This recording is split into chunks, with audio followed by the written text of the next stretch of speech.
ও মুসলমান, এই যে সামনে যে ইউটিউবাররা আছে, এদের মাধ্যমে অনেকের কাছে চলে যাবে।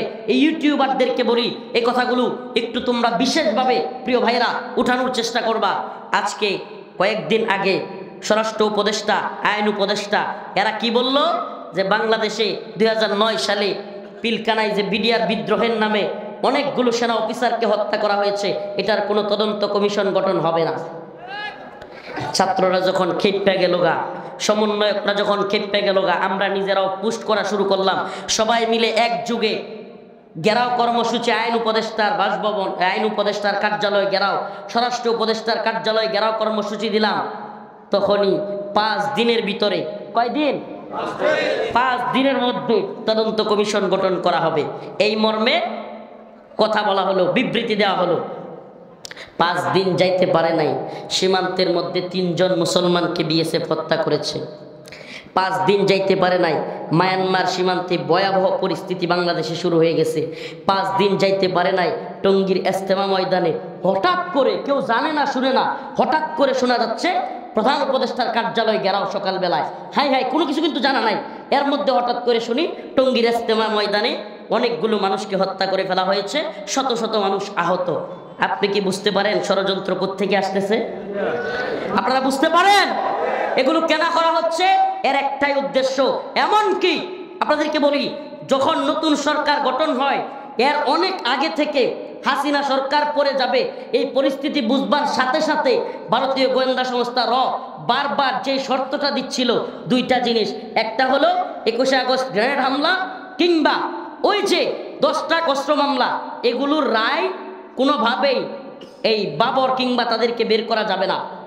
লুৎফুজ্জামান বাবর, আমার কথাগুলো বুঝবার চেষ্টা করেন, রাজনীতিটা, এদেরকে বের করা যাবে না।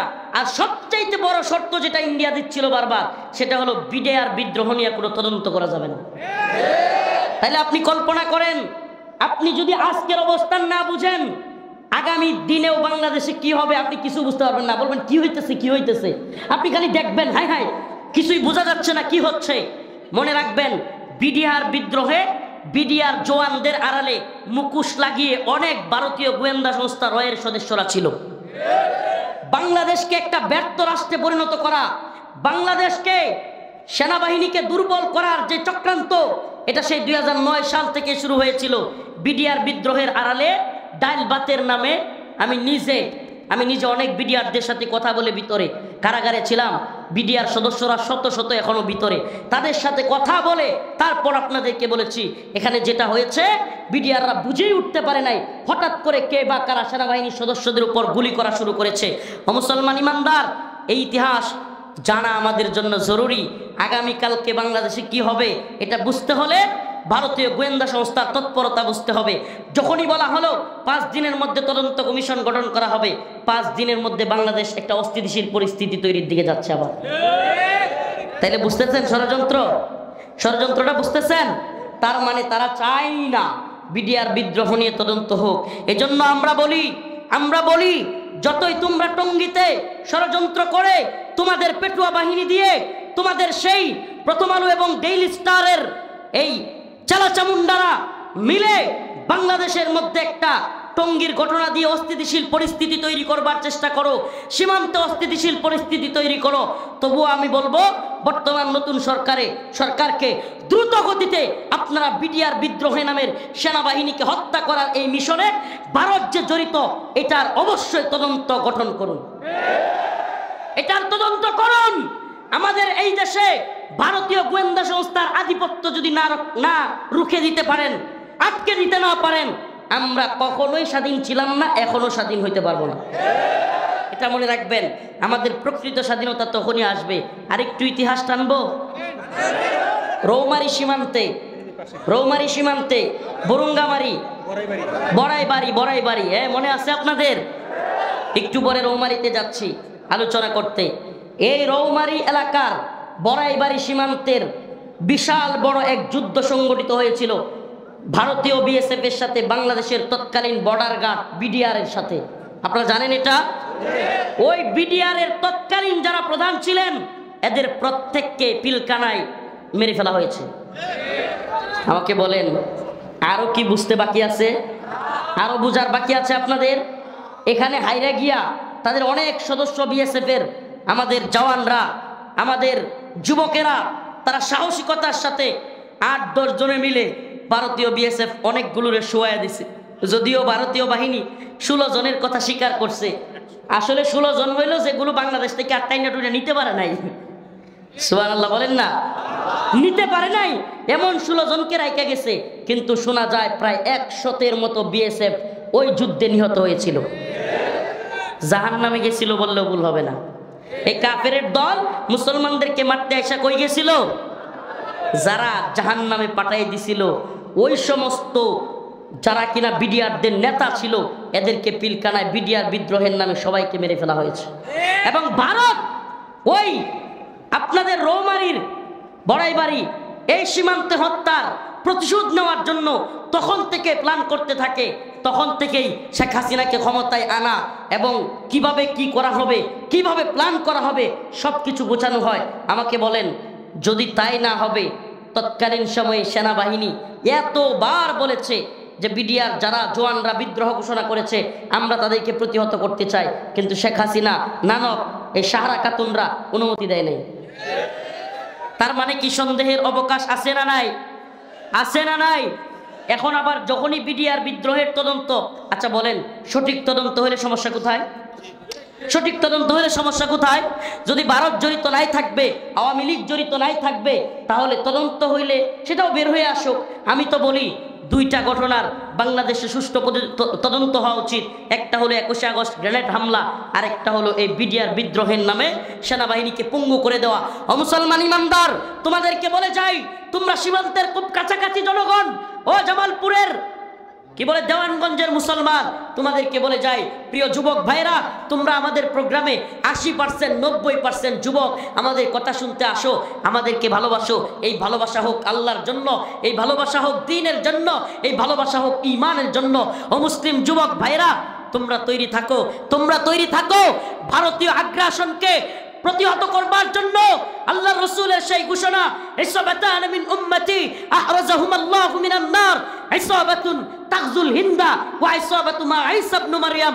রাসূল বলেছেন, আমার উম্মতের শেষ জামানায় হিন্দুস্তানের হিন্দুদের সাথে এক ভয়াবহ যুদ্ধ সংগঠিত হবে, আর সেই যুদ্ধের সেনা যারা থাকবে, সেই যুদ্ধের মধ্যে মুজাহিদ যারা থাকবে, আল্লাহর রাসূল বলেছেন ইসাবাতুন তাগজুল হিন্দা, আল্লাহ পাক সেই গজওয়াতুল হিন্দের মুজাহিদদেরকে জাহান্নামের আগুন থেকে ক্ষমা ঘোষণা করেছেন। আরো জোরে বলেন সুবহানাল্লাহ। ক্ষমা ঘোষণা করেছেন। রাসূল বলেছেন, আমার উম্মতের 2টা দলকে আল্লাহ পাক ক্ষমা ঘোষণা করেছেন জাহান্নামের আগুন থেকে। একটা হলো ইসাবাতুন তাগজুল হিন্দা ওয়া ইসাবাতু মা ঈসা ইবনে মারইয়াম, আরেকটা হলো ওই যে ঈসা ইবনে মারইয়াম, ঈসা আলাইহিস সালামের সাথে যারা আকসাই দেখা করবে, তাদেরকেও ক্ষমা ঘোষণা করেছেন। আমরা ইসাবাতুন তাগজুল হিন্দা গজওয়াতুল হিন্দের অনুসারী, ইনশাআল্লাহ। রাজি আছেন তো ইনশাআল্লাহ?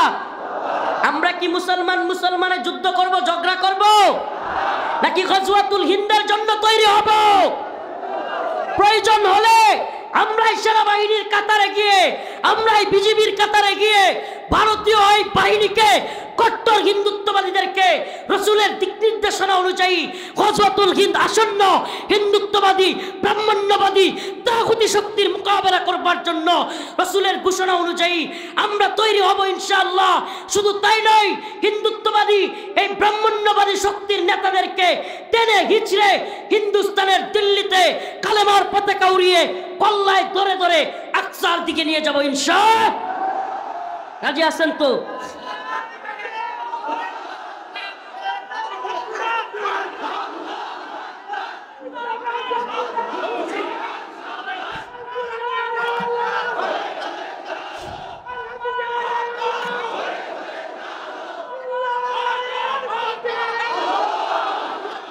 আমাদের কথা একেবারে ক্লিয়ার, আমরা দিল্লিকে পরোয়া করি না, আমরা ইসরায়েলকে পরোয়া করি না, আমরা আমেরিকাকেও পরোয়া করি না।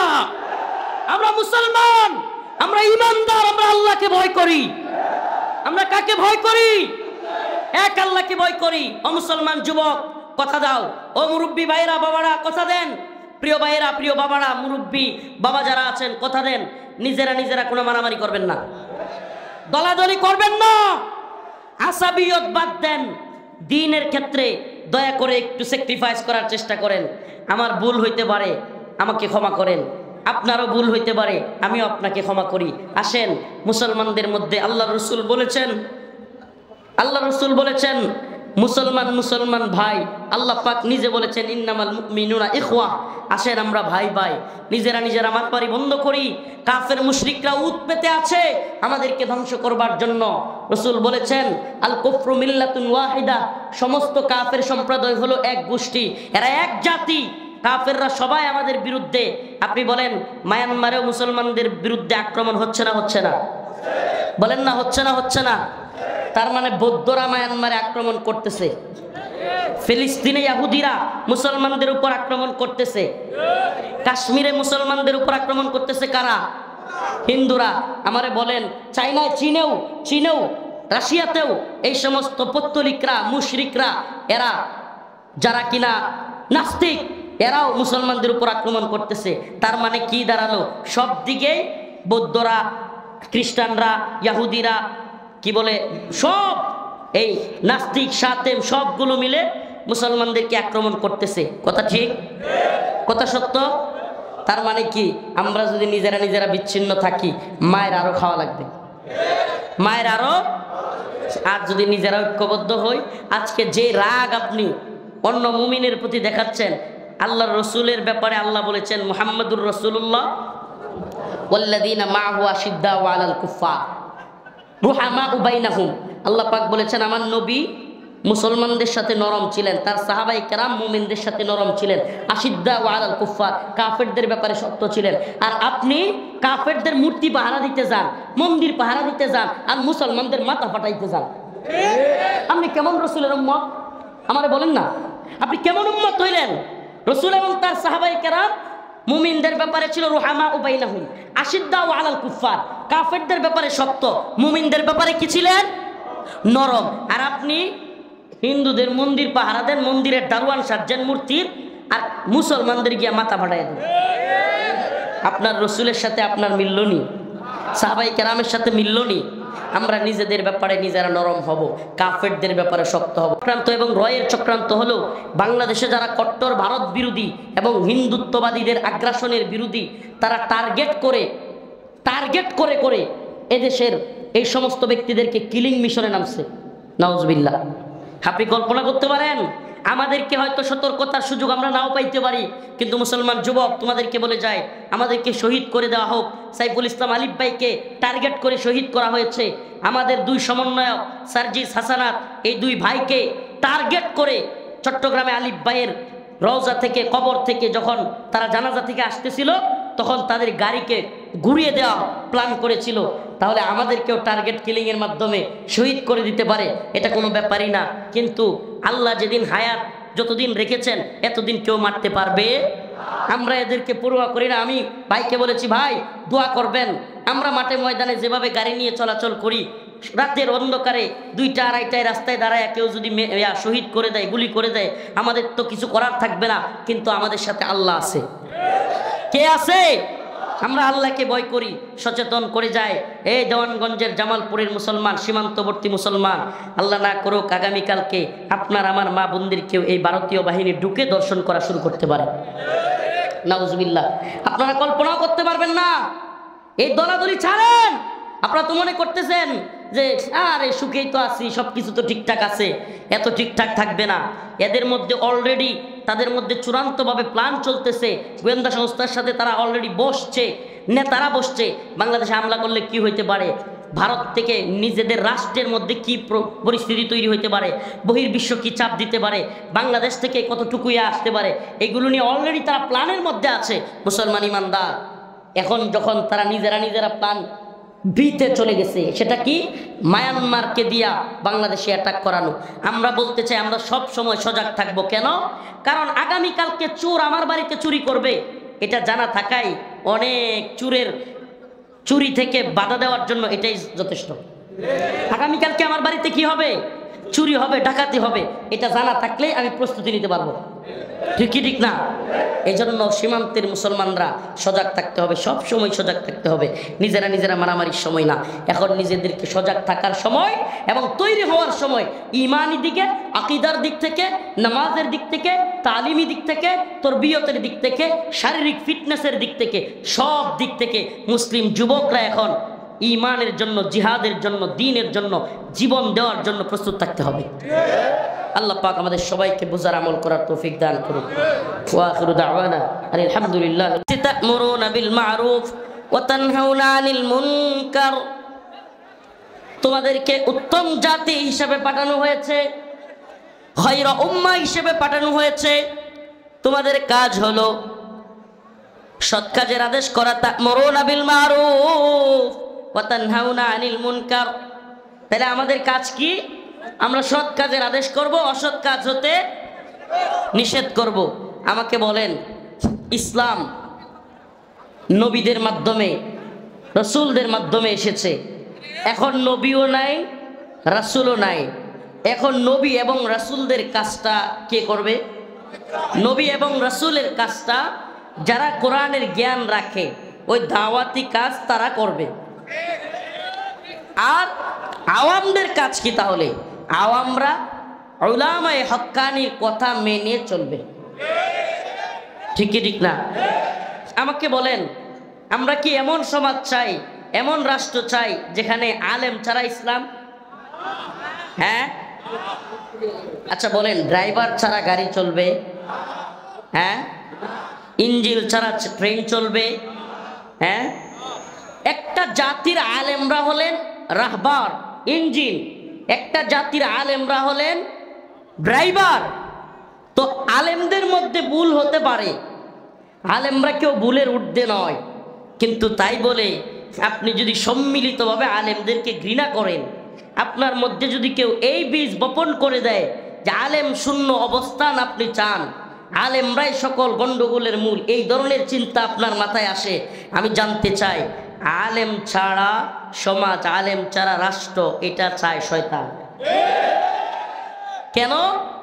কারণ আলেম শূন্য হয়ে গেলে মাসালা দেওয়ার কেউ থাকবে না, আলেম শূন্য হয়ে গেলে ইসলামের দিক নির্দেশনা দেওয়ার কেউ থাকবে না।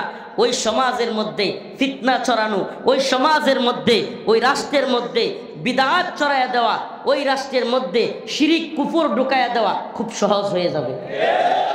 কিন্তু যেই সমাজে আলেমরা, হকপন্থী আলেমরা সজাগ আছে, সঠিক পথে আছে, কঠিন কথা বলছে, সেই সমাজে কিন্তু ফিতনা, সেই সমাজে শিরিক কুফর কিন্তু মাথাচাড়া দিয়ে উঠতে পারে। প্রিয় হাজিরিন, যে আয়াতে কারিমা আমি তিলাওয়াত করেছি, লাতাজিদান্না শাদ্দান নাসি আদাওয়াতাল লিল্লাযিনা আমানুল ইয়াহুদা ওয়াল্লাযিনা আশরাকু। আল্লাহ রাব্বুল আলামিন বলেন, লাতাজিদান্না শাদ্দান নাসি আদাওয়াতাল লিল্লাযিনা আমানুল ইয়াহুদ ওয়াল্লাযিনা আশরাকু। অবশ্যই অবশ্যই তোমরা মানুষদের মধ্য থেকে পাবে মুমিনদের শত্রু হিসেবে, আবারও বলছি, মুমিনদের শত্রু হিসেবে অবশ্যই অবশ্যই তোমরা পাবে আমানুল ইয়াহুদা ওয়াল্লাযিনা আশরাকু। এক নম্বরে পাবে ইহুদিদেরকে মুমিনদের শত্রু হিসেবে। নাম্বার 2 হলো মুশরিক, পত্তলিক। মুসলমানদের সবচাইতে কঠিন শত্রু হিসেবে আল্লাহ বলতেছেন, 1 নম্বরে পাবে ইহুদিদেরকে, 2 নম্বরে হলো মুশরিক, পত্তলিকরা। আল্লাহ পাক 1450 বছর আগে, 1500 বছর আগে বলেছেন কোরআনে কারীমের মধ্যে। আজকে আপনি তাকায় দেখেন, গোটা পৃথিবীতে মুসলমানদের যে কয়টা জায়গায় সবচাইতে বেশি নির্যাতিত হচ্ছে মুসলমানরা, এর একটার নাম হলো ফিলিস্তিন। একটা জায়গার নাম কি? আমাকে বলেন, ফিলিস্তিনে মুসলমানদের উপর আক্রমণ করতেছে কারা? সুবহানাল্লাহ। আল্লাহ পাক 1500 বছর আগে বলেছেন, কিন্তু এখনো পর্যন্ত আল্লাহ পাক কোরআনে যা বলেছেন তাই অক্ষরে অক্ষরে সঠিক প্রমাণিত, অক্ষরে অক্ষরে সঠিক। এবার বলেন, দ্বিতীয় যেই জায়গাটায় মুসলমানরা সবচেয়ে বেশি নির্যাতিত হচ্ছে, নিপীড়িত হচ্ছে, এই জায়গাটার নাম হলো কাশ্মীর। নাম কি? কাশ্মীরে মুসলমানদের নির্যাতন করতেছে কারা?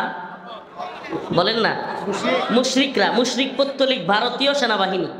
এমনকি আপনাদেরকে একটা মাত্র পরিসংখ্যান শোনাই, এটা আমাদের কোনো ব্যক্তিগত পরিসংখ্যান না, আলেমদের পরিসংখ্যান না।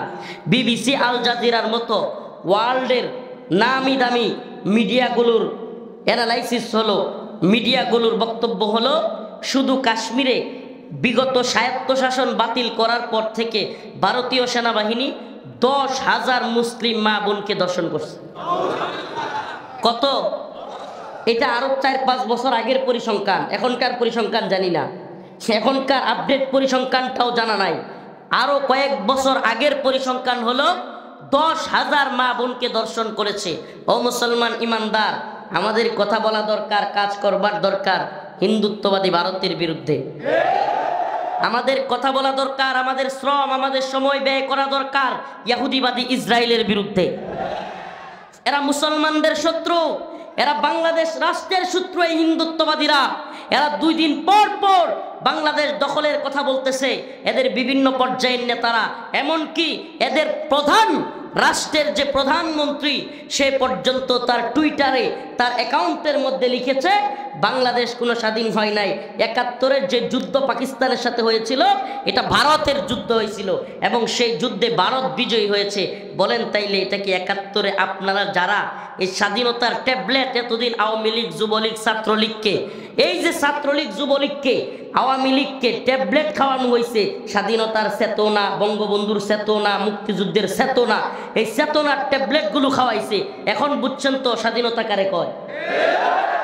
শুধু এটাই না, 71-এ যখন বিজয় হয়েছিল তখনই ইন্দিরা গান্ধী ওই সকল মিডিয়ার সামনে, এমনকি তাদের সংসদে দাঁড়িয়ে ইন্দিরা গান্ধী বলেছিল 1000 সাল কা বদলা লে লিয়া। কি বলেছিল? 1000 সাল কা। এই কথার অর্থ কি? 1000 বছরের বদলা নিয়ে নিছি। তার মানে কি? আসলে মুসলমানরা ইতিহাস পড়লে দেখবেন ভারতবর্ষ 1000 বছরের মতো মুসলমানরা শাসন করেছিল। কারা শাসন করেছিল? মুসলমানদের শাসন থেকে ওই যে তারা মুক্তি পেয়েছে, অর্থাৎ তারা যে মুসলমানদেরকে হটাইতে পারছে, তারা যে হিন্দুত্ববাদী শাসন কায়েম করতে পারছে ভারতবর্ষে, এমনকি হিন্দুত্ববাদী শাসনের এক পর্যায়ে পাকিস্তানকে তারা, পাকিস্তান যেহেতু মুসলিম কান্ট্রি, বাংলাদেশের সাথে যুদ্ধে তারা হারায় দিছে। এজন্য তাদের বক্তব্য হলো এই যুদ্ধে মুসলমানরা পরাজিত, হিন্দুরা বিজয়ী। তাইলে আমাদের আওয়ামী লীগ, ছাত্রলীগ, যুবলীগ যারা এই 71-এর স্বাধীনতা যুদ্ধ নিয়ে চিল্লায়, তাদেরকে আমরা বলতে চাই, তাইলে হিন্দুদের বিজয় কি তোমাদের বিজয়? মুসলমান 2টা দেশ, বাংলাদেশ, পাকিস্তান। আমি অস্বীকার করছি না পাকিস্তানের সেই সময়ের সেনাবাহিনী কিংবা বুট্টুর বাহিনী এদেশের মানুষদের উপর নির্যাতন করে নাই, নিপীড়ন করে নাই, জুলুম করে নাই, এটা আমি অস্বীকার করতেছি না। কিন্তু মুসলমান 2টা রাষ্ট্রকে যুদ্ধে লাগাইয়া দিয়া নিজেদের বিজয় ঘোষণা করা ভারতকে খুশি করবার জন্যই ছিল সেই যুদ্ধ। অমুসলমান ইমানদার, ওই শুরু থেকে আমি যে সূচনা বক্তব্য দিয়েছিলাম, সেখান থেকে এখন পর্যন্ত আমি যে কথাটা আপনাদের কাছে বোঝানোর চেষ্টা করতেছি, অমুসলমান ইমানদার, আপনার আমার শত্রু, প্রকৃত প্রধান শত্রু এটা আতিরা নয়। আপনার আমার প্রধানতম শত্রু চরমুনাইওয়ালারা নয়, আপনার আমার প্রধান শত্রু জামাতওয়ালারা নয়। আর এক মুসলমান তো অপর মুসলমানের ভাই, এটা আল্লাহ বলেছেন ইন্নামাল মুমিনুনা ইখওয়া, ইন্নামাল মুমিনুনা। ও মুসলমান ইমানদার, কষ্টের সাথে, দুঃখের সাথে বলতে হয়, আফসোস এবং পরিতাপের সাথে বলতে হয়, আজকেও যশোর সীমান্তে মুসলিম 3 জনকে বিএসএফ ধরে নিয়ে গিয়ে হত্যা করেছে। কয়জন? এটা আমার কথা নয়, মিডিয়ার কথা। খবর নিয়ে দেখেন, 3 জন মুসলমানকে বিএসএফ, ভারতীয় বাহিনী, মুসলমানদের বাংলাদেশে আইসা হত্যা করেছে। 3 জনকে হত্যা করেছে। 2 দিন পর পর সীমান্তে হত্যা করতেছে। কঠিন পরিস্থিতি সীমান্তের মধ্যে, এমনকি তাদের হাজার হাজার লোক সীমান্তের কাঁটাতার বেড়া ভেঙে ফেলতে চাচ্ছে। বিএসএফের বাহিনী ভারতীয় সীমান্তে অত্যাধিক বিভিন্ন অস্ত্রশস্ত্র সজ্জিত হয়ে ভারতীয় সীমান্তে বাংলাদেশ দখল করবার নীল নকশা বাস্তবায়ন করতেছে। ওদিকে মায়ানমার সীমান্তে আমরা তো বেখবর, আমরা তো জানি না। ওদিকে মায়ানমার সীমান্তে আরাকান আর্মি সহ বিভিন্ন গ্রুপ বাংলাদেশের বিরুদ্ধে যুদ্ধের পরিস্থিতি তৈরি হচ্ছে। এমনকি বাংলাদেশের বাহিনীও আরাকান আর্মির বিরুদ্ধে ওখানে শক্ত অবস্থানে সীমান্তে পাহারায় আছে। এমন এমন যুদ্ধ পরিস্থিতিতে আমরা মুসলমানে মারামারি শুরু করছি। বড় আফসোসের বিষয়, এই জাহেলগুলোর যে জাহেলরা আজকে ছাত্র তালিবুল ইলমদেরকে রাতের অন্ধকারে গিয়ে হামলা করলো, আমি তাদের কাছে জানতে চাই এই দেশের প্রতি, উম্মার প্রতি এদের দায়বদ্ধতা কতটুকু আমাকে বলেন। রাত্রি ৩টার সময় আলোচনা হচ্ছে আলেমদের সাথে, কি হবে না হবে মিটিংয়ে ফাইসালা হবে পরের দিন 11টায়। আপনি রাতের ৩টার সময় ২০,০০০ ৩০,০০০ মানুষ নিয়ে ঢুকে ছাত্রদেরকে পিটায় হত্যা করলেন। এই কি আপনার তাবলীগ? এই কি আপনার দিন? আল্লাহর রাসূল বলেছেন, আল্লাহ পাক বলেছেন কুনতুম খায়রা উম্মাহ, আমরা হলাম উত্তম জাতি। এতদিন তো আমাদেরকে এটাই শিক্ষা দেওয়া হয়েছে যে আমরা তা'মুরুনা বিল মা'রুফ ওয়া তানহাউনা আনিল মুনকার, সৎ কাজে আদেশ করব, অসৎ কাজে নিষেধ করব। এখন আমি নিজেই যদি অসৎ কাজে গিয়া জড়াই, আমি নিজেই যদি অপর মুসলমানের, আপনি কোন যুক্তিতে একজন মুসলমানের মাথায় হাত তুলতে পারবেন? এমন কোন যুক্তি পৃথিবীতে নাই যেখানে রাসূলুল্লাহ সাল্লাল্লাহু আলাইহি ওয়াসাল্লাম বলেছেন একজন মুসলমানকে হত্যা করা পুরো জগৎকে হত্যা করার শামিল, তার কোনো ক্ষমা নাই, কোনো ক্ষমা নাই। আপনি বলেন, আপনি আমাকে বলেন কোন যুক্তিতে নিজের ভাইদের উপর, আপনি বলেন যারা সাদ সাহেবের অনুসারী বলেন কিংবা যারা উলামায়ে কেরামকে অনুসরণ করে, কোন পক্ষকে আপনি কাফের বলতে পারবেন? কাফের কেউ তো, সাধারণ কাফেরদের কেউ তো হত্যা করার কিংবা আঘাত করার কোনো অনুমতি নাই যুদ্ধক্ষেত্র ছাড়া। তাহলে আপনি মুসলমানদের উপর কিভাবে আঘাত করলেন? কোন দলিলে? আপনি কোন দলিলে? কোন দলিল আছে আপনার কাছে? আপনি তো আসাবিয়ত করতেছেন, আপনি তো দলের পূজা শুরু করেছেন, আপনি দলান্ধ হয়ে গিয়েছেন, আপনি আপনার পীরের, আপনি আপনার আমিরের পূজা শুরু করেছেন। আপনি ইসলামের মধ্যে কঠিন, আপনার ইসলামের যে কনসেপ্ট এটাই আপনি বুঝতে পারেন নাই, আপনি বুঝেন নাই। আপনি যদি ইসলামের কনসেপ্ট বুঝতেন, ইসলাম বলতেছে ব্যক্তি দল এগুলো ইসলামের দলিল নয়। ব্যক্তি দল ইসলামের কি নয়? দলিল নয়। ইসলামের দলিল কোরআন সুন্নাহ। ইসলামের দলিল কি? কোরআন সুন্নাহ। যদি কোরআন সুন্নাহ দলিল হয়, চ্যালেঞ্জ ছুড়ে দিলাম, কোরআন সুন্নাহর কোনো জায়গা থেকে দলিল বের করে অন্য মুসলমানের মাথায় আঘাত করার অনুমতি আপনি দেখাতে পারবেন? মুসলমান ভুল করতে পারে কিন্তু তার মাথায় গিয়ে বাড়ি দেওয়ার অনুমতি আপনি দেখাইতে পারবেন? তাইলে যদি অনুমতি নাই থাকে, আপনি কিভাবে রাতের অন্ধকারে ৩টার সময় গিয়া আপনার মুসলমান ভাইদের মাথায় আঘাত করলেন? মুসলমান ইমানদার, মুসলমান ইমানদার, কথাগুলো ভালোভাবে বুঝবার চেষ্টা করেন। যাদের দেশ জাতি উম্মার প্রতি দায়বদ্ধতা নাই, দেশ জাতির প্রতি উম্মার প্রতি যাদের দায়িত্বশীলতা নাই, এরাই এই ধরনের খামখেয়ালি কাজ, এরাই এই ধরনের অগ্রহণযোগ্য কাজে শরীক হইতে পারে। উম্মার প্রতি যদি দায়িত্বশীলতা থাকে, উম্মার প্রতি জাতির প্রতি যদি ভালোবাসা থাকে, জাতির উপরে কত বড় বিপদ, যেই বিপদ জাতি আজ করতে পারতেছে না। ভারত যখন দেখলো বাংলাদেশকে বিভিন্ন ধরনের হামলা কইরা হুমকি দিয়া ধমকি দিয়া কাজ হচ্ছে না, তখন তারা নতুন আরেকটা বাহিনীকে উস্কানি দিয়া, টাকা পয়সা দিয়া, অস্ত্র দিয়া বিভিন্নভাবে মায়ানমার থেকে, এগুলো গোয়েন্দা নিউজ বলতেছি, মায়ানমার থেকে মুসলমানদের বাংলাদেশকে অস্থিতিশীল করবার জন্য টাকা দিয়া, অর্থ সম্পদ দিয়া, এমনকি অস্ত্রশস্ত্র দিয়া মায়ানমারের বাহিনীকে দিয়া, একটা উগ্র বাহিনীকে দিয়া বাংলাদেশের সাথে লাগাইয়া দেওয়ার চেষ্টা করতেছে। কারণ কি? তারা নিজেরা লাগতে চায় না। ও মুসলমান ইমানদার, এই যখন ষড়যন্ত্রের অবস্থা, তখন আমরা নিজেরা কামড়া কামড়ি।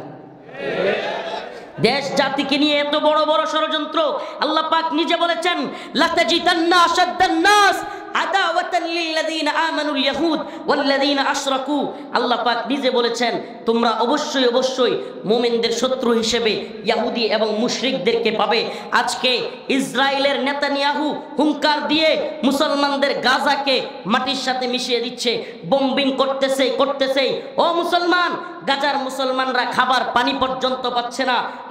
গাজার মুসলমানরা একবেলা খাবার পর্যন্ত পাচ্ছে না। হসপিটালগুলোতে হাহাকার, হসপিটালগুলোতে চিকিৎসা নাই, হসপিটালগুলোতেও বোম্বিং করা হচ্ছে। ও মুসলমান ইমানদার, আজকে মায়ানমারের রাখাইনের মুসলমানেরা 10 লক্ষ মুসলমান 2017 সালে একসাথে বাংলাদেশে ঢুকেছে, এখনো পর্যন্ত বের হইতে পারে নাই। ও মুসলমান ইমানদার, কাশ্মীরে 10,000 মুসলমানদেরকে, নারীদেরকে ধর্ষণ করা হয়েছে, কোনো বিচার হচ্ছে না। আদালত তাদেরকে দর্শনের আসামিদেরকে বেকসুর খালাস দিচ্ছে, আর দর্শনের আসামিরা বাহির হয়ে আয়সা মিষ্টি বিতরণ করতেছে। এই যখন পৃথিবীতে মুসলিম উম্মার অবস্থা, এমন নাজুক পরিস্থিতিতে নিজেরা নিজেরা কামড়াকামড়ি করার চাইতে আত্মঘাতী কাজ আর কোনো কিছু হইতে পারে? হইতে পারে? আমারে বলেন, টঙ্গীর ইজতেমা ময়দানে জোর করা ফরজ, ওয়াজিব, বরং ইসলামী ভূখণ্ড রক্ষা করা ফরজ। ঈমান আনার পরে ভালোভাবে বুঝেন মাসআলা, এটা খুব জরুরি দরকার।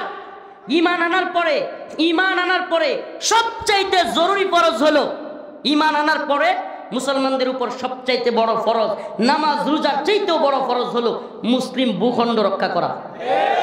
কি রক্ষা করা? যদি বলেন হুজুর ঈমান আনার পরে জীবন ভরা শুনছি নামাজ, আমি বলবো রাসূলুল্লাহ সাল্লাল্লাহু আলাইহি সাল্লাম খন্দকের যুদ্ধে কাফেরদের হাত থেকে মদিনাকে রক্ষা করবার জন্য যখন খন্দক খনন করেছিলেন, উলামায়ে কেরাম এখানে আছেন, নামাজ কাজা করেছিলেন না করেন নাই? নামাজ পর্যন্ত কাজা করেছিলেন ভূখণ্ড রক্ষার জন্য। অথচ আজকে আপনি নামাজ কাজা করতেছেন মুসলমান ভাইদেরকে মারার জন্য। রাতের আধারে তাহাজ্জুদরত মুসল্লিদের উপর হামলা করতেছেন। ও প্রিয় ভাইরা আমার, বন্ধুগণ আমার, আমি দলাদলি কিংবা আসাবিয়তে বিশ্বাসী লোক না। আমার কষ্টের দিকটা আপনারা বুঝবার চেষ্টা করবেন। যাদের উম্মার প্রতি দায়বদ্ধতা আছে, উম্মার প্রতি দরদ আছে, আল্লাহি বিল্লাহি তাল্লাহি কসম আল্লাহর, আমার নিজেদের মধ্যে এইগুলো দেখলে এত কষ্ট লাগে, বুকটা ফেটে যায়।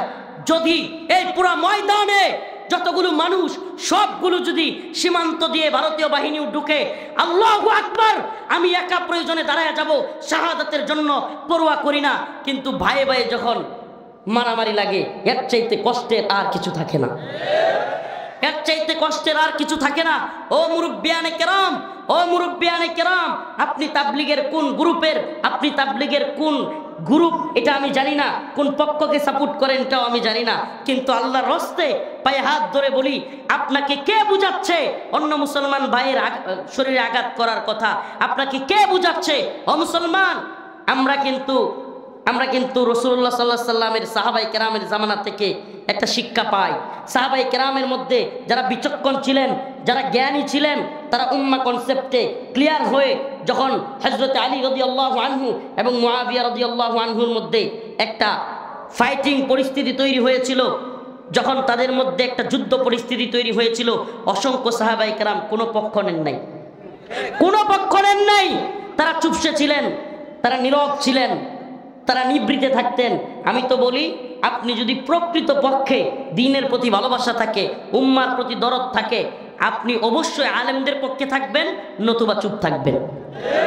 আপনার কষ্ট আপনার অন্তরে যদি উম্মার প্রতি ফিকির থাকে, দরদ থাকে, আপনাকে অবশ্যই চুপ রাখতে বাধ্য করবে, কারণ আপনি কোনো পক্ষ নিয়ে অন্য পক্ষের মাথায় আঘাত করতে পারবেন না। প্রিয় উপস্থিতি, এগুলো শুধু জামালপুরের মুসলমানদের উদ্দেশ্যে বলছি না, ষড়যন্ত্রটা বুঝবার চেষ্টা করেন।